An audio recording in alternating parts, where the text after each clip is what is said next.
Boa noite. Podemos sentar, por gentileza. Que alegria estar aqui essa noite com vocês. Meu nome é Hector. Algumas pessoas aqui eu conheço, outras não sei. Mas vou me apresentar de novo aqui. Sou o Hector. Sou casado com Elza, tá ali. A Elza veio comigo. Sou de Iguatemi. A cidade existe. Ela tá no mapa, fica lá no fundo assim. A cidade existe, sou de Iguatemi. Tenho 2 filhos, uma menina com 27 anos, já casada, e João Marcos, meu filho, vai fazer 17. E caminhamos na graça de Deus e estamos aqui para compartilhar um pouquinho com vocês da palavra de Deus essa noite. E eu fico muito feliz de estar aqui na Boa Nova, de poder rever alguns amigos, algumas carinhas que eu lembro mais ou menos, assim, né? O nome eu não consigo lembrar o nome, mas o rosto eu lembro, né? E eu fico muito feliz de ver muitas pessoas aqui que estão fazendo parte da comunidade Boa Nova. Isso é uma graça de Deus, né? Chegar aqui na Boa Nova e ver tudo isso aqui, para mim, é uma alegria muito grande mesmo. Deus vai falar muito conosco essa noite. E eu tenho certeza que através da palavra dele, após a leitura da palavra, nós vamos continuar falando da graça dele sobre a comunidade e sobre todos nós que estamos aqui, a graça que ele quer derramar sobre nós. A palavra de Deus, nós vamos compartilhar essa noite, está lá em Hebreus, capítulo 12, carta aos Hebreus, capítulo 12, dos versos 1 ao 4. Hebreus, capítulo 12, versículos do 1 ao 4. Fica entre Gênesis e Apocalipse, é bem rapidinho de achar ali. Entre Gênesis e Apocalipse, página 1536 da Bíblia Ave Maria, tá bom? Quem está com a Bíblia Ave Maria aí, né, da tradução da Ave Maria, página 1536. Quem está com o Play Store pode abrir aí também ele no seu celular, que você vai compartilhar a palavra com a gente. Se não tem ainda, baixa, né? Fica fácil. Hebreus capítulo 12, versículo de 1 ao 4. Desse modo, cercados como estamos de uma tal nuvem de testemunhas, desvencilhemo-nos das cadeias do pecado. Corramos com perseverança ao combate proposto, com olhar fixo no autor e consumador de nossa fé, Jesus. Em vez de gozo que se oferecera, ele suportou a cruz e está sentado à direita do trono de Deus. Considerai, pois, atentamente aquele que sofreu tantas contrariedades pelos pecadores, e não vos deixeis abater pelo desânimo. Ainda não tendes resistido até o sangue na luta contra o pecado. Palavra do Senhor. A carta aos Hebreus, por um bom tempo as pessoas achavam que era Paulo que tinha escrito, mas não foi. Mas com certeza foi algum seguidor de Paulo que escreveu, porque tem muitas peculiaridades que só Paulo colocava nas suas cartas. E a comunidade estava passando por alguns problemas graves de desânimo na fé. E eu acredito que o desânimo da fé, muitas vezes, é abalado porque eu tenho a certeza que a vida para muitos de nós, algumas vezes, não tem sido tão generosa quanto a gente esperava que fosse. E aí, essa falta, muitas vezes, de uma maturidade de fé, nos leva a logo enxergar um fracasso de uma vida que não deu certo na religião, que não deu certo na família, que não deu certo nos estudos, que não deu certo naquele relacionamento que eu tinha. E muitas vezes a vida vai puxando tapete para cá, para lá, e a gente não começa a não entender o que é que Deus quer falar com a gente. Os problemas vão surgindo, e quando a gente vê, a gente está abalado. Abalado e muitas vezes até falando, será que Deus existe? Aonde que está esse Deus que lá no acampamento falou tão bonito para mim? Chorei. Quando eu escutei aquela canção, eu abri o coração, eu chorei naquele momento, eu me derreti. Deus falou lá comigo, e depois que eu saí de lá, parece que as coisas começaram até bem, mas depois parece que o trem desandou. que está acontecendo comigo? E aí nós vamos ficando com o coração muitas vezes endurecido, fraco, sentindo um peso espiritual, emocional, físico. E aí a gente começa a desanimar um pouquinho na fé, na caminhada.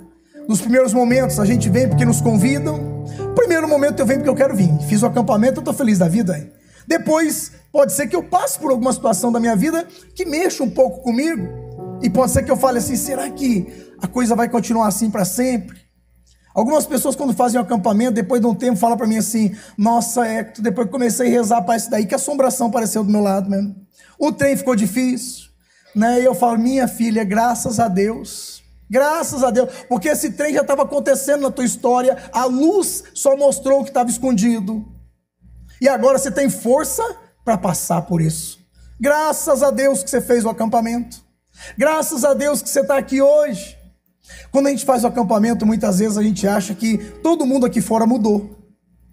E a gente acha que quando a gente sai do acampamento, todo mundo vai estar de boca aberta, braços abertos, esperando pela gente e falando, até tem muita gente que está assim. Mas de repente aquele que eu queria não chegou assim. E aí começam as minhas primeiras provações. Que eu falo, puxa vida, fiquei 5 dias lá dentro. Deus falou comigo e não falou com eles. É que eu esqueço que quem fez a experiência fui eu. E aí quando eu esqueço disso, eu começo a dar um passo para o meu desânimo de novo. Porque na verdade tem bastante gente que fica torcendo para a gente não caminhar bem. Vocês conhecem pessoas assim ou não? Diz que nós temos que rezar para ela. Se deixar nós na humanidade, nós mata. Tem que rezar para ela, né? Tem que rezar para ela. Sabe, gente? E muitas vezes a gente faz um acampamento e sai feliz e para cima, alegre, contente. E aí nós vamos caminhando e de repente as coisas não começam a acontecer do jeito que a gente pensou que aconteceria. E a gente vai ficando preocupado. Aquela pessoa que eu achava que ia me apoiar, ela olhou para mim a hora que eu saí de dentro do sítio, a hora que eu cheguei aqui na Boa Nova, a hora que eu saí daquele ônibus, a hora que eu vi ele aqui, eu fui dar um abraço nele, ele falou para mim assim, vamos ver até quantos dias dura. Já começou a provação ali, né? O encardido é terrível, gente. Ele já começa a atacar esses desânimos na gente. Aí eu começo na caminhada, aí começo a incomodar as pessoas. Porque daí eu começo a vir na Boa Nova, gente. Eu venho para grupo de oração, eu entro numa célula. Eu começo a buscar formação, eu começo a buscar Deus. Eu começo a confessar. Coisa que eu não fazia. E aí as pessoas começam a ficar incomodadas com a gente. Eu fiquei admirado de ver. Para mim foi um grande testemunho Frei Gilson esse ano. Olha, irmão, que testemunho daquele homem. Gente, o povo bravo, porque o homem estava rezando. Ué, irmão, não quer rezar, não reza. Não quer acordar 3 da manhã, não acorda. Agora, os outros que acordam, você está ficando chateado, porque os outros estão acordando para rezar de manhã. Nossa, gente, que coisa mais feia do mundo isso. Sabe, e muita gente incomodada. Sabe por quê, irmão? Deus incomoda. Porque é ou não é. Ou é ou não é. Com ele não tem meio termo, gente. Ou é ou não é. E quando você vê pessoas que começam a buscar Deus, nós começamos a incomodar pessoas. Porque as pessoas não querem, muitas vezes, nos ver fazendo aquilo que eles estão se sentindo incomodados. E aí a gente começou a incomodar algumas pessoas, muitas vezes.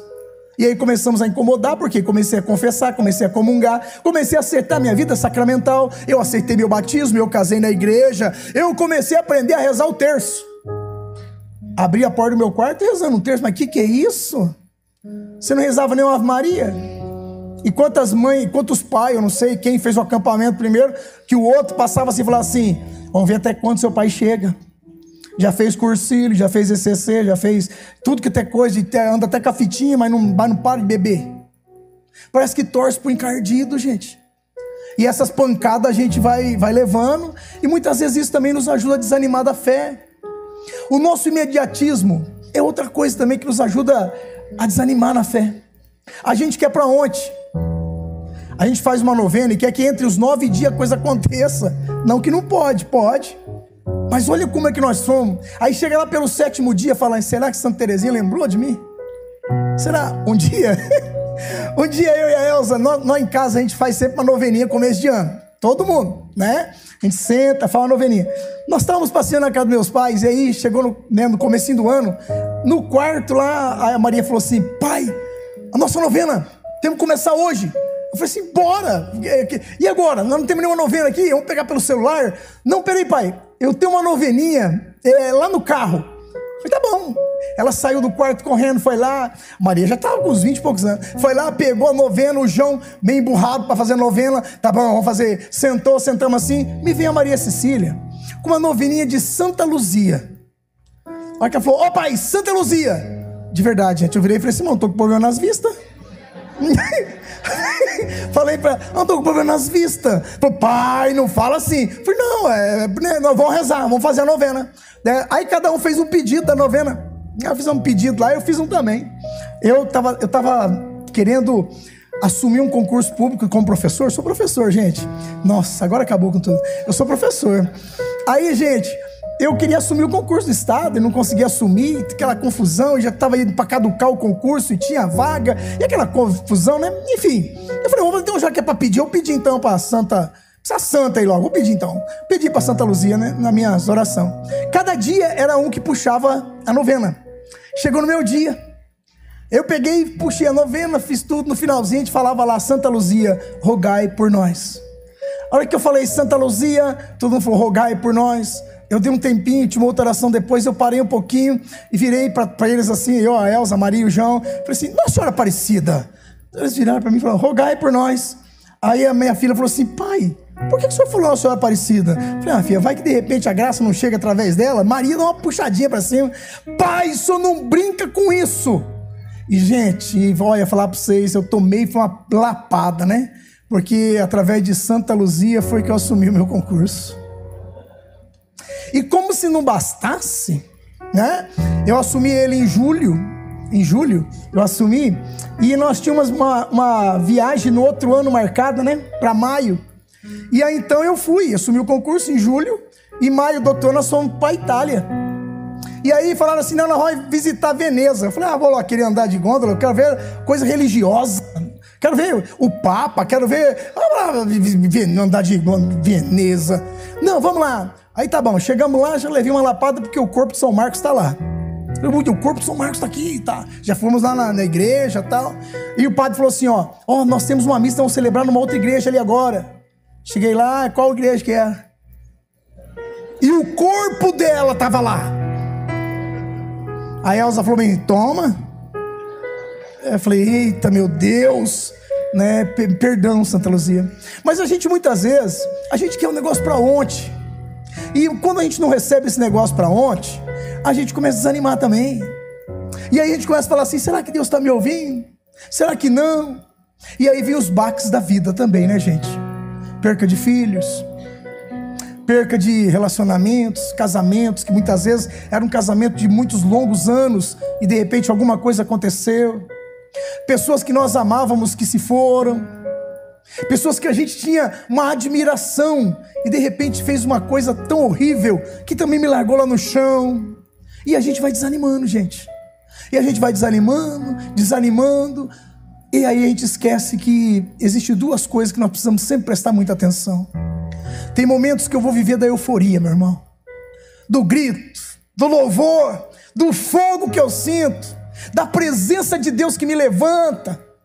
E tem momento que eu tenho que viver pela fé. Tem momento que eu vou ter que pisar em espinho. Tem momento que eu vou ter que chutar pedra ou pisar nela. Tem momento que eu vou precisar passar por isso. E tudo que passa, eu tenho que acolher. Não importa a maneira que chegou até mim, mas é a maneira que vai sair de mim. Não importa a maneira que chegou até mim ou que eu entrei, é a forma que eu vou sair que vai me mostrar o que eu sou. Sabe, nós somos cristãos, católicos, apostólicos, romanos. Gente, muita gente aí fora vai passar por problema que não são católicos. Muita gente aí fora vai passar por problema que não são cristãos. E vão sair dos problemas também, assim como nós.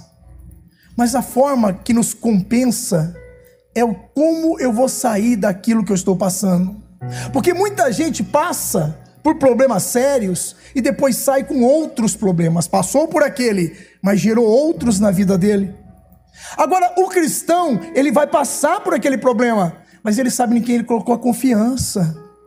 Ele sabe que o passar por aquele problema vai deixá-lo mais forte, mais firme. E as marcas que ficaram são marcas para a gente olhar e falar assim: haha, venci. Agora, quando você não passa com Deus, você vai olhar para a marca e sempre vai estar falando: ai meu Deus, como eu sofri, ou como eu ainda sofro. Então, tem momentos que nós vamos estar vivendo por muita euforia, mas tem momentos que nós vamos estar vivendo pela fé. E é esse momento de viver pela fé que nós precisamos passar. Madre Teresa de Calcutá, ela fala que nos últimos 10 anos da vida dela, até mais, ela não sentia mais a presença de Jesus. Ela não sentia a presença mais de Deus, mas ela sabia que o que ela estava fazendo era correto. Se você ainda não leu, leia sobre Madre Teresa.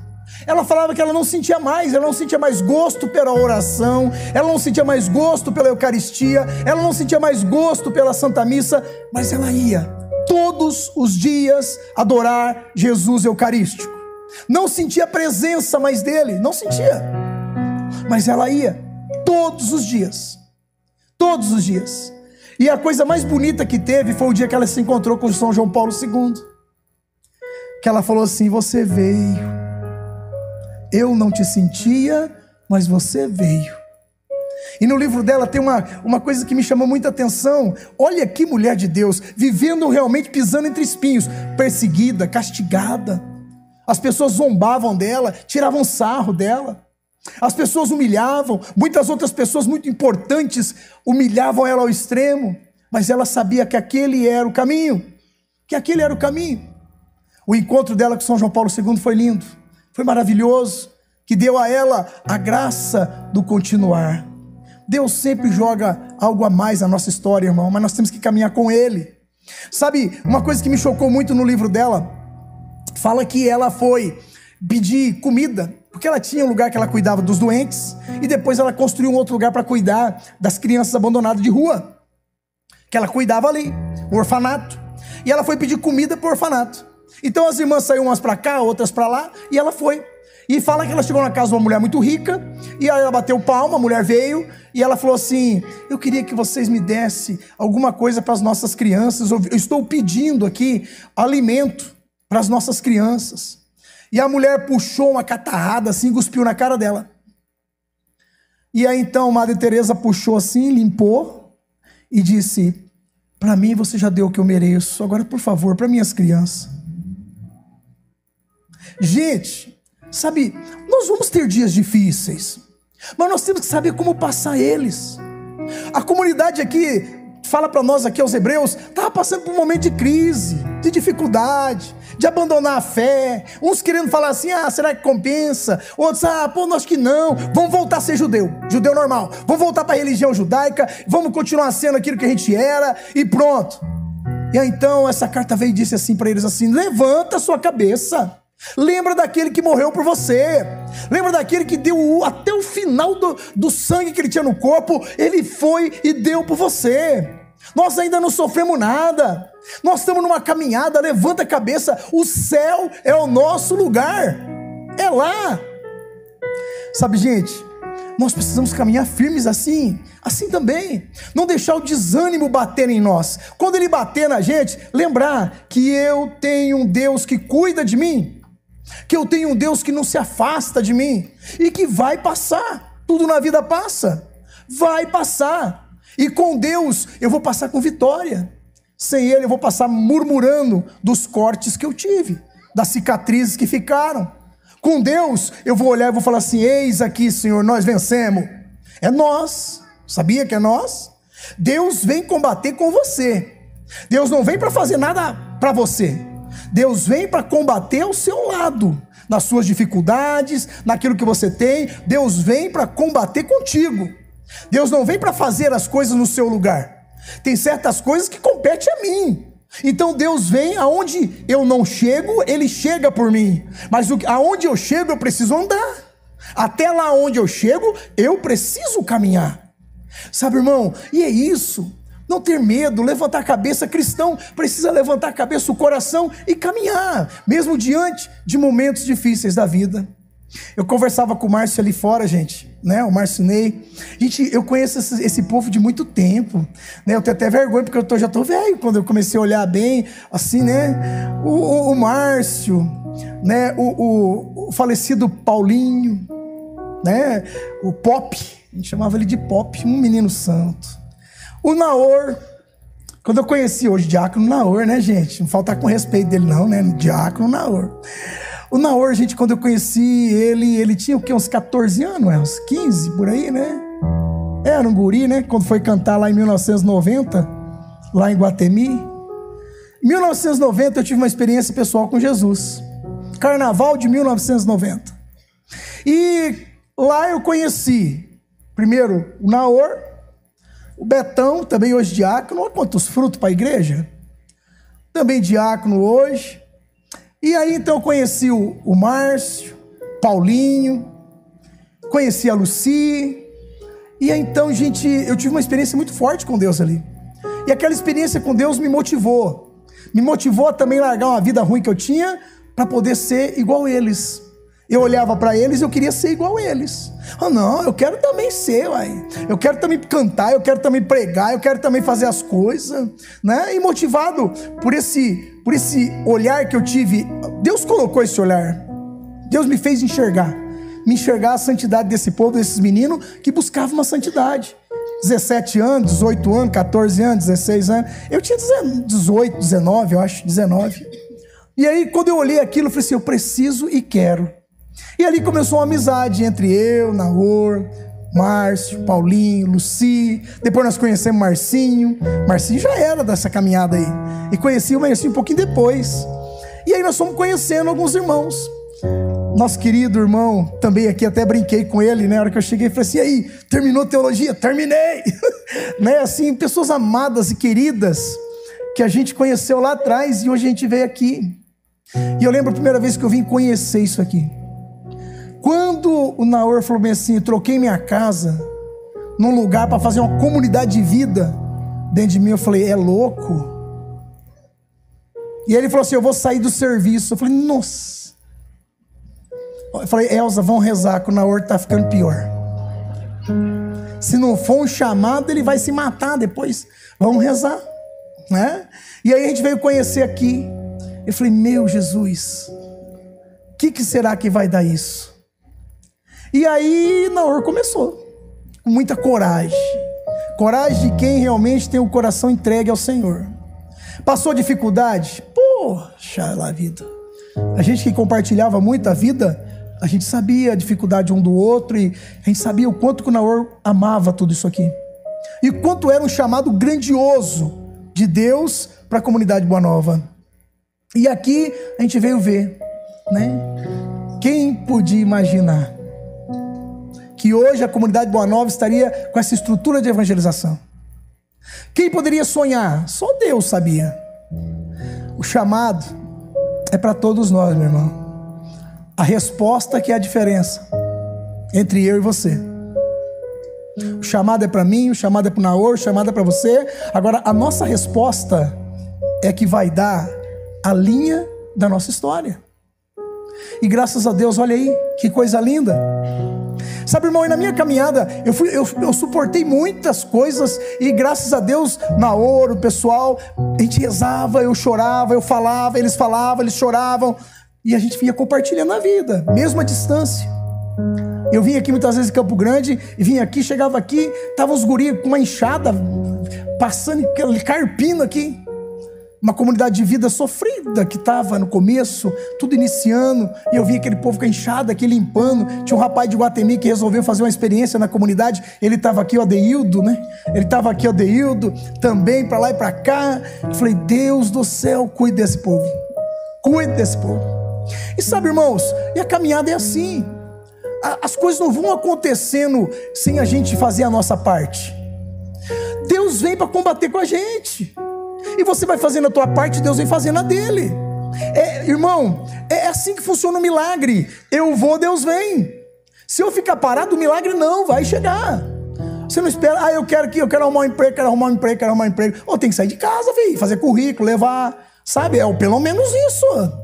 Aí Deus vai preparar coisa boa. mas você precisa fazer a sua parte.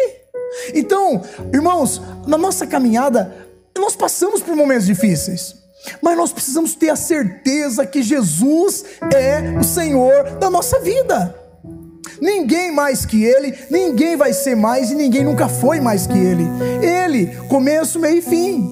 Jesus, Ele próprio fala, eu sou a porta das ovelhas. Eu sou o caminho, a verdade e a vida. É assim que Ele fala, não é? Eu sou o quê?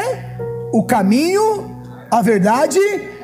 Fala para o seu irmão que está do seu lado e fala, Jesus é o caminho, a verdade e a vida. Irmão, está perdido? Jesus é o caminho. Ele é o caminho. Está perdido? Achou então, o caminho é Jesus. Está em dúvida das coisas? Ele é a verdade. É nele. Jesus é o caminho, a verdade e Está triste? É nele. É nele que a gente vai buscar força para sair das nossas tristezas. E temos que entender uma coisa. Nem sempre estar triste é sinônimo de depressão, viu, meu irmão? Cuidado aí. Viu? Não estou dizendo que depressão não existe, que é bobeira. Existe, doença séria, precisa ser tratada.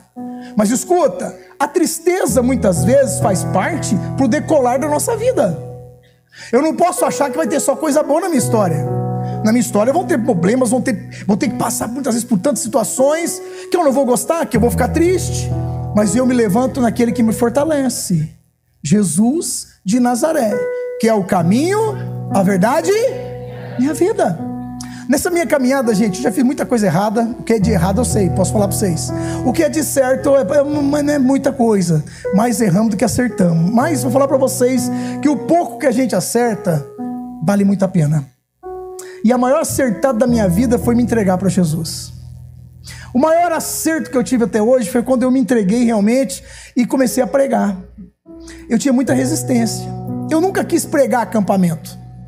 Eu prego acampamento desde 2006. Se eu não me engano, desde 2006. Quando foi o primeiro aqui da Bona? Então, 2007, eu já tinha pregado 2006 que foi pro pessoal do Paraguai. Depois de 2007 eu comecei a pregar aqui. Preguei de 2007 a 2014, 2013. Uma coisa assim, né? O último acho que foi 2013, né? 16º, né? Foi. E eu nunca quis pregar acampamento não, gente. Não. Pra mim era muito confortável ir lá no final de semana, pregar no grupo de oração na segunda-feira, ou então ir lá e fazer alguma coisa num retiro de 2 dias, sábado à tarde, domingo até meio-dia, pra casa. Quando meu padre falou assim, você vai pregar o acampamento, eu falei, não vou não dou conta, isso aí não é pra mim não. As coisas muito esquisitas lá dentro, aquele negócio, não dou conta não, ixi. Não dou conta não.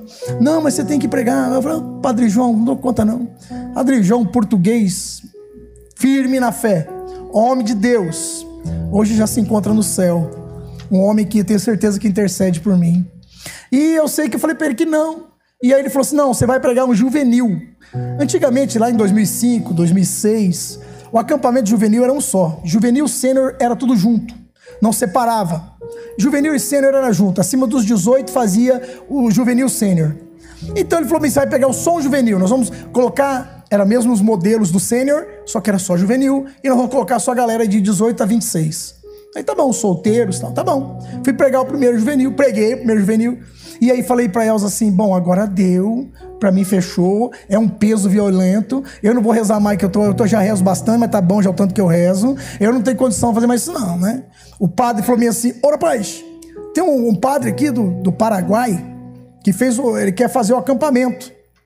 E aí o Naor falou pra mim assim, você não vem pregar o acampamento aqui na Boa Nova, Hector? Eu falei, Naor do céu, acho que eu não dou conta não, rapaz. Acho que é meio pesado o negócio aí, cara. É pra gente mais estudada, pra gente mais inteligente. Eu acho que eu não dou conta, não. Nesse meio tempo, o pessoal do Paraguai me pediu para pregar o acampamento e eu preguei para eles, um sênior. E depois vim pregar aqui na Boa Nova. E aí, gente, Deus vai pegando a gente, sabe? Vai pegando aqui, vai pegando ali, vai pegando ali, e eu fugindo para cá, e eu fugindo para lá, e aí Deus vai pegando, e você vai dando sim, e aí você vai dando um sim, e a hora que você vê, não tem mais como voltar. A canção que o Padre Jonas fez, Monsenhor Jonas Habib fez, ela é muito certeira. Quando ele fala, não dá mais para voltar. O barco está em alto mar. E nós, quando conhecemos Jesus, não tem mais como voltar, meu irmão. É para frente agora. Mesmo diante das tempestades, é para frente. Bora lá, é para frente, não tem como parar mais. E eu tive muitos momentos de graça aqui na Boa Nova, muitos momentos de libertação, de experiência com Deus, muitos momentos maravilhosos, de grandes partilhas com esses meus irmãos, que me fez crescer na fé. E depois Deus vai colocando a gente a andar pelo Brasil afora, né? E aí a gente começa a pregar, e a gente sofre um risco também de voltar no vazio. Porque não é só o pregar, é sentar também, para você poder ouvir e continuar a caminhada. Senão a gente desanima também, é mais um ponto para desanimar. Mas eu vou falar para você, irmão, permanece firme. Não desanime por nenhum momento. O desânimo pode até bater, mas ele não é mais forte que Jesus em nossa vida. Não é mais forte. Sabe, 2020 foi um ano difícil, não foi, gente? Pandemia, né? Gente, que ano difícil foi para nós todos, eu acho. Enterramos pessoas que nem vimos se ela estava ali mesmo naquele caixão ou não. Outros só viu entrar num saco e entrar lá para dentro e enterrou. Colocaram no saco preto assim e enterraram. Perdemos pessoas queridas, perdemos pessoas que amávamos, gente, nós perdemos. Mas mentiram para nós, hein? Mas tudo bem, nós estamos aqui.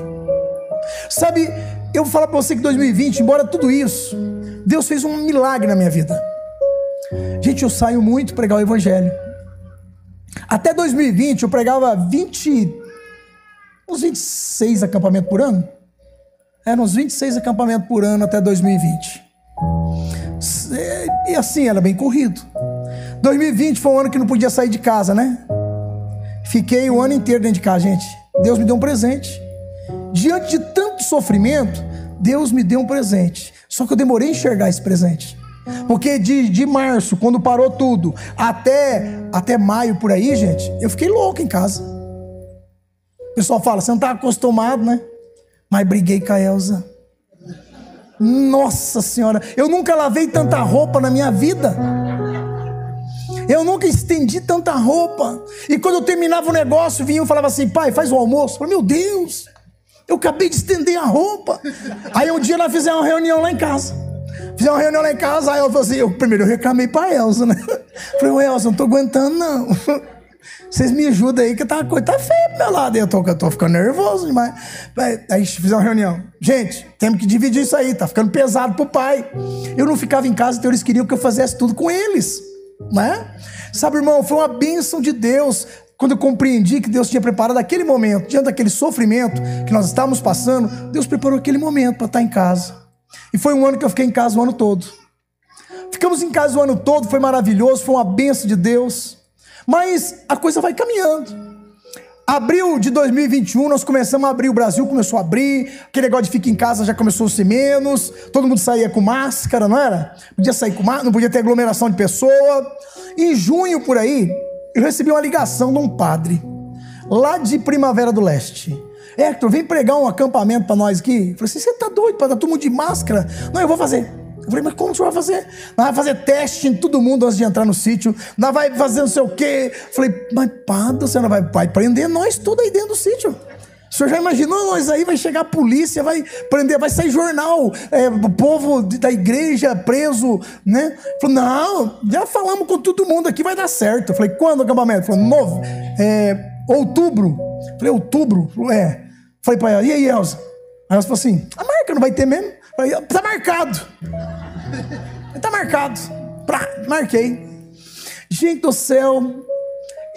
Ligou depois um outro padre aqui de Campo Grande. Ficou sabendo, não sei como. Falei, eu quero fazer um também aqui. Falei, quando? Novembro. Falei, nossa. Aí ela falou, pô, marcar, não vai dar certo mesmo. Falei, tá marcado.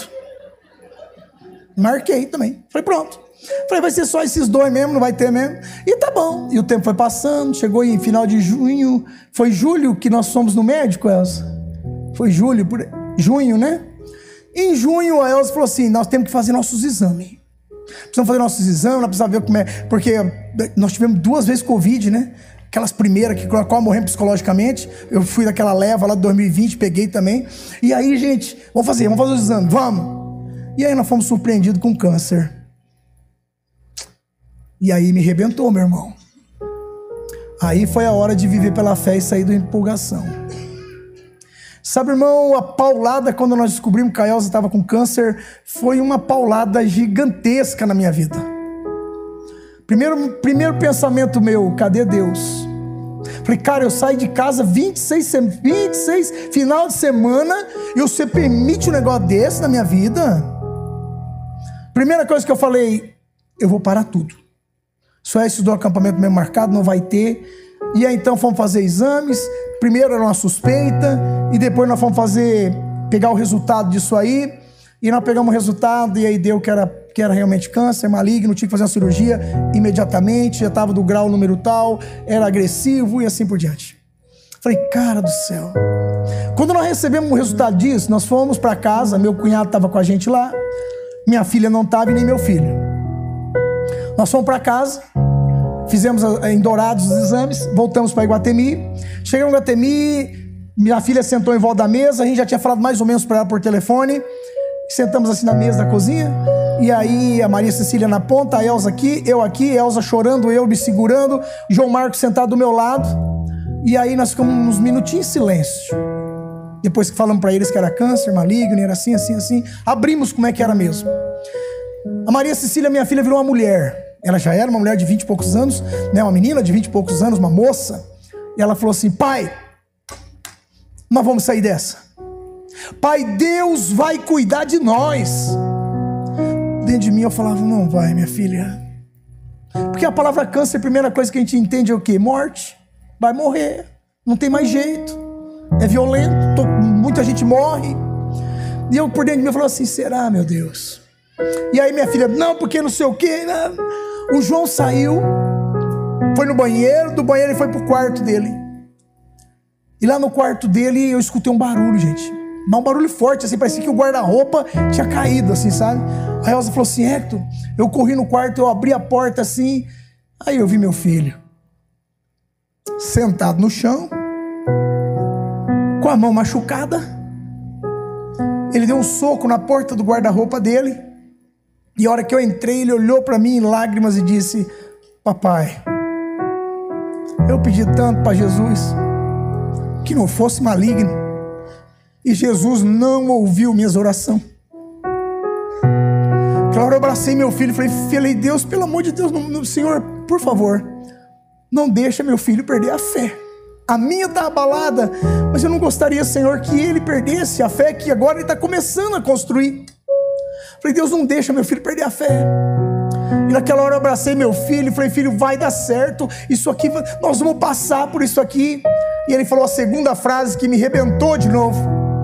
Falou, pai, eu já não tenho uma mãe biológica, e a única mãe que Deus me deu, ele vai levar, porque o João é um menino adotivo, é um menino do coração, menino maravilhoso. E ele falou para mim, pai, a única mãe que eu tenho, Jesus vai levar. Eu abracei ele e falei, filho, calma, filho. Falei, Deus, eu não sei para onde que eu corro, Senhor. E ali começamos um grande sofrimento, meu irmão. E ali nós começamos uma coisa assim que foi muito marcante na nossa vida. Momento de passar realmente, viver da fé. Prego tanto fé e a hora que precisa viver da fé, não vou viver da fé. Tem que viver da fé. E aí nós começamos, foram exames, foram cirurgias. Fizemos a cirurgia da Elza. Só que daí se aproximou daqueles acampamentos, sabe? A Elza fez a primeira químio, depois da cirurgia. Ela saiu mais ou menos, segunda quimio a Elza saiu um pouco mal, e aí estava faltando umas 2 semanas para eu pregar aquele primeiro acampamento que eu fiquei de pregar, em outubro. E eu falei para Elza, eu não vou pregar. Você fazendo quimioterapia, que homem seria eu de deixar minha casa com você desse jeito? Eu não vou. Ela falou, não, vamos fazer a segunda quimio. Fizemos a segunda quimio, saímos da quimio, a Elza meia mal. Ela falou bem assim, você vai pregar. Você vai cumprir a agenda. Deus pediu só esses 2 esse ano. Falei, Elza, Deus pediu só esses 2. Você vai cumprir a agenda. Falei, Elza, por mim. A hora que ela falou, por mim, eu falei, tá bom. E aí então, gente, fizemos a quimioterapia dela numa segunda-feira. Terça-feira a gente estava em casa. A Elza falou, me ajuda a tomar um banho? Eu falei, ajudo. E aí então eu fui tomar banho com ela, e aí a hora que eu passei a mão no cabelo dela, ela me deu um pente, começou a cair aquele monte de cabelo. E não cai fio, meu irmão. Cai tufo de cabelo. E aquilo foi caindo, eu escondendo com o pé, eu não sabia o que eu fazia com aquilo. E aí a Elza falou assim, tá caindo, né? Eu falei, tá caindo, Elza, bastante. Ela falou, chegou a hora de rapar. E aí eu comecei a ver minha mulher sofrer. E aí eu me senti um inútil, porque nada dá para fazer, a não ser orar e fazer os protocolos clínicos. Sabe, irmão, eu falei para Elza, eu não vou pregar. Ela falou, não, vai, por favor, vai. E então eu liguei pro meu cunhado, ele desceu. E aí eu falei para ela assim, me espera, não rapa a sua cabeça, por favor. Fica com a cabeça, não rapa ela, deixa eu chegar. Não faça nada, deixa eu chegar. Ela tinha acabado de fazer a segunda quimio, ela falou, tá bom. E eu fui. E esse acampamento de outubro era aqui em Campo Grande. O outro que era lá em Primavera. E teve o acampamento. E eu vim. E aí, gente, quando eu cheguei aqui, eu toda hora ligando pra Elza, eu não conseguia pregar direito. Pregava e voltava a falar com a Elza, tentando ver como é que ela tava. E no sábado de manhã, na sexta-feira de manhã, depois do momento da manhã, eu fui pro quarto, e a hora que eu peguei o celular pra ver a Elza, tinha um vídeo. E a hora que eu peguei o vídeo, tava o meu cunhado filmando, veio dele o vídeo. E ele falou pra mim assim, Hector, me desculpa, cunhado, eu não consegui segurar a Elza. E a hora que ele mostrou o vídeo, tava um amigo meu que é cabeleireiro lá, barbeiro, passando a maquininha no cabelo da Elza, meu cunhado chorando e o barbeiro também. Eu falei, Deus, o que eu tô fazendo aqui? O que eu vim fazer aqui? A minha mulher lá e eu aqui. Tá tudo errado essa minha vida, tá tudo errado. Abandonei tantas coisas por causa do Senhor. E aí entrou o lado financeiro.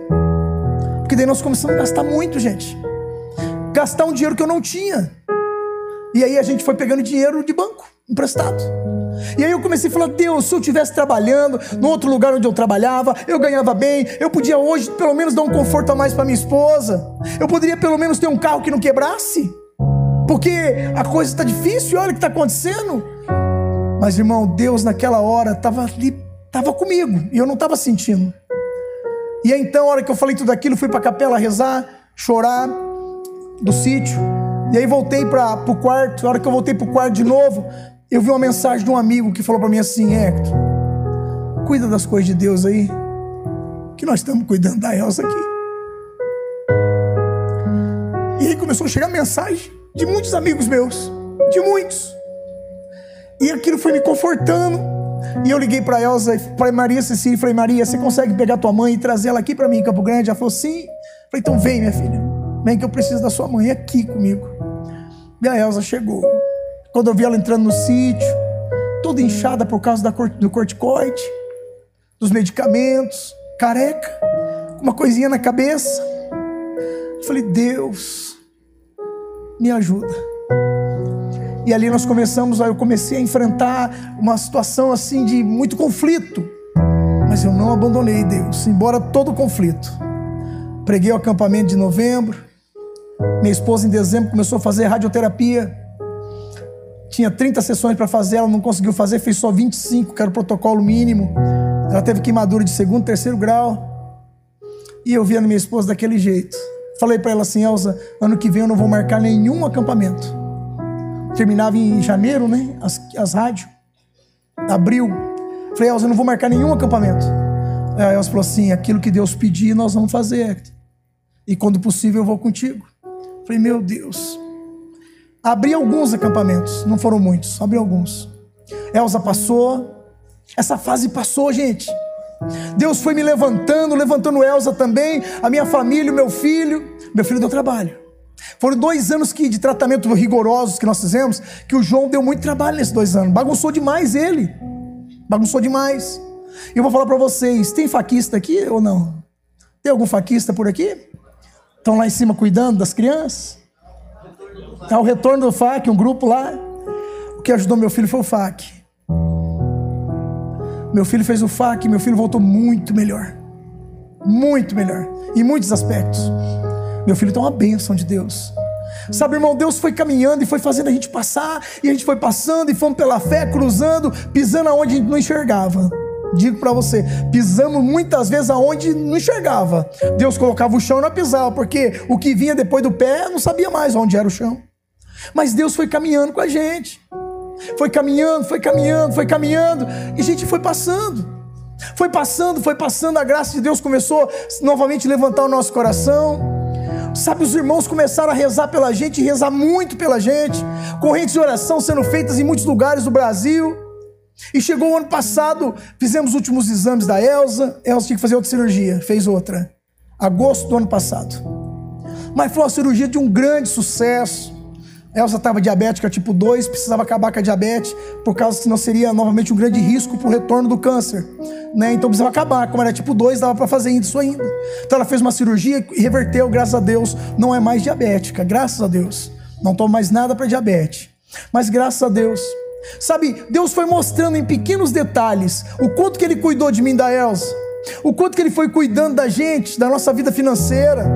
Sabe, irmão, Deus não foi me dando dinheiro não, mas Deus foi me dando olhares para que eu pudesse organizar a minha vida financeira, por onde eu tinha que caminhar.